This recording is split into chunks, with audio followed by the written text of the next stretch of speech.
মানে মানে আমি হলাম একটা খারাপ মাইয়া, বাপ মা নাই, এরকম একটা মাইয়া। এবারে সব কাম কাজ করি আমি।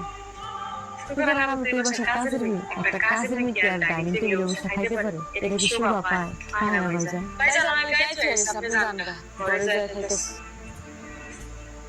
বাবাজি, ময়না মাইয়াটা আমার বাড়িতে কাজ বাজ করলেও ও কিন্তু আমার নিজের মায়ের মতোই। যদিও মায়ের মাইয়া, তাই ওর সাথে যদি আপনার বিয়ে হয় তাহলে কিন্তু আপনার বাড়ির সমস্ত কাজকর্ম লক্ষ্মী মায়ের মতো করে দেবে। আমি কোনো কাজ বাজ করাবো না। এত সুন্দর একটা মেয়ে নিয়ে কাজ বাজ করার কোনো দরকার নাই।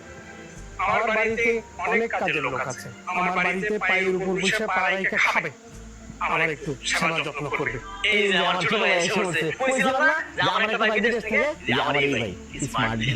আসসালামু আলাইকুম। ওয়ালাইকুম সালাম। মুরব্বি, আপনি একা আসছেন, পাত্র নিয়ে আসেননি? আপনি কি পাত্রের বাবা? আস্তাগফিরুল্লাহ ওয়া আউযু বিল্লাহ। আমি